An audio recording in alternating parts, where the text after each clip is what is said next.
Awakening to the real world can be a liberating experience for a red pill, someone who has always suspected that something was wrong with life and the world. However, some red pills fail to completely detach themselves from the simulated world.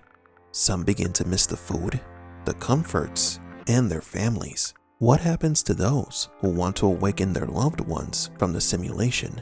Are they forced to live out the rest of their days without talking to or seeing the ones they hold dear ever again? Or do they fight to wake them up as well? Welcome to Matrix Explained.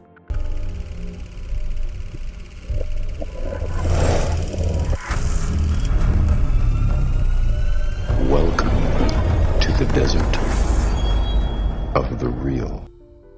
Neo woke up to a world where all humans were connected to a simulation. Mankind was no longer born, but rather grown by robots, hybrid humans whose purpose was to give power to the machines. Morpheus taught Neo the many rules of the Matrix. One of the most important rules was that when you are inside the simulation, everyone is a potential enemy.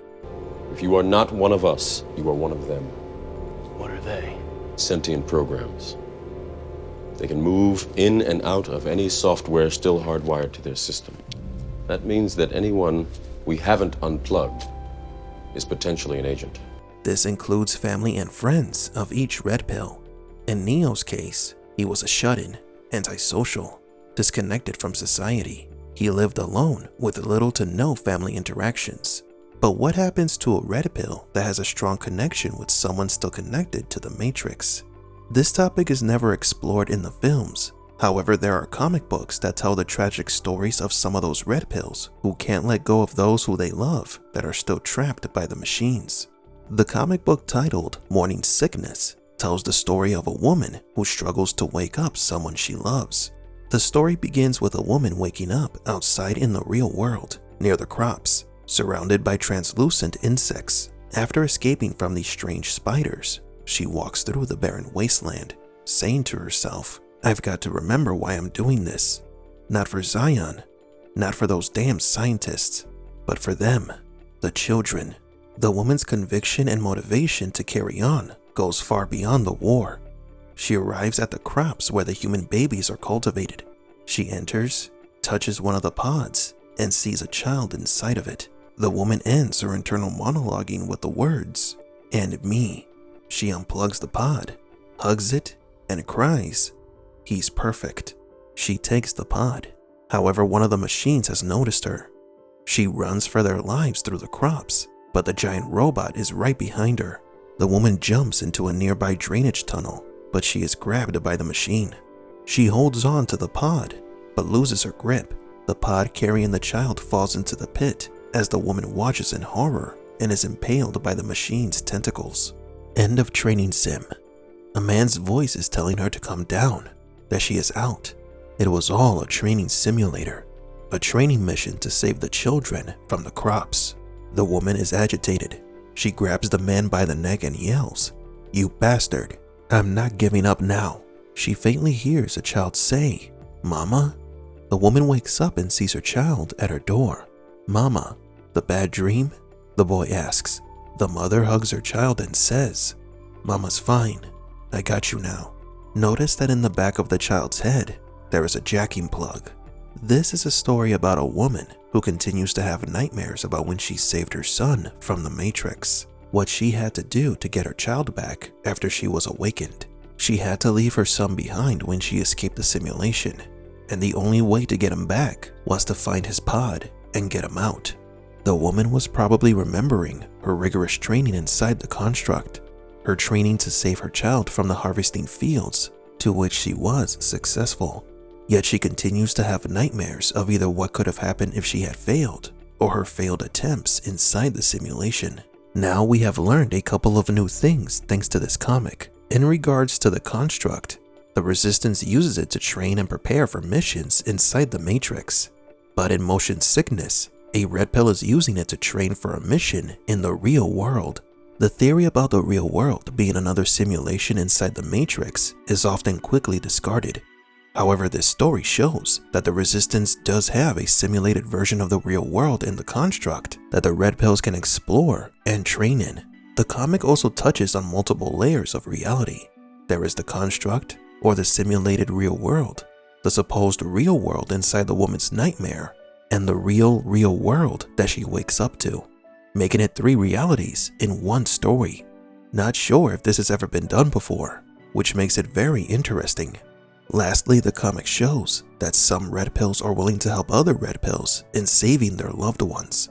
This dedicated mother was able to save her son, but not every attempt to save a loved one has a happy ending. Eddie's story, which is from a deleted scene from the Matrix script, the story of a red pill who desperately wanted to see his girlfriend, who was still trapped inside the Matrix. The man entered the Matrix in secrecy to meet up with her, but he was caught by the agents. Morpheus forcefully unplugged Eddie from the Matrix before the agents could get any information out of him. Eddie died before he could see his girlfriend one last time. In another Matrix comic titled Saviors, a red pill did awaken his parents from the Matrix, but they both died from shock after seeing the real world. All these stories prove that red pills can find and free their family or friends from the Matrix. However, there is a risk. Either they get captured or their loved ones die upon awakening. In the case of the mother from motion sickness, she was lucky she wasn't captured or killed rescuing her son, and her child did not die from shock when he woke up. Remember that there is a set rule to never wake up somebody from the Matrix once they have reached a certain age. We have a rule. We never free a mind once it's reached a certain age. It's dangerous. The mind has trouble letting go. I've seen it before and I'm sorry. An adult can survive the awakening. It's just too risky. So what happens to those loved ones that stay behind? Do they forever wonder what happened to their awakened friend or family member? Multiple stories confirm that friends and relatives still remember them. Eddie's girlfriend asks him where he has been when the man finally contacts her. She remembers him disappearing, so the same can be said about all the other loved ones that are left behind inside the Matrix. Remember that Morpheus and Trinity were wanted criminals inside the Matrix?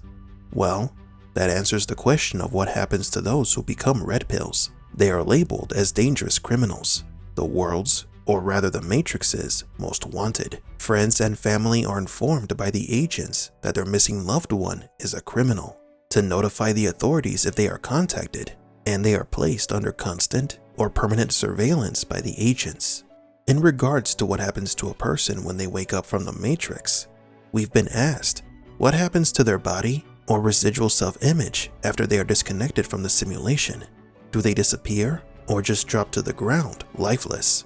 Well, unless someone is forcefully unplugged from the Matrix, their bodies turn into codes and disappear when properly disconnected. If a red pill is unplugged without disconnecting first, then their RSI drops dead, like what happened to APOC and Switch. But do you agree? What do you think happens to the families of those who become red pills? Would you risk your life to save someone you love that is still trapped inside the Matrix?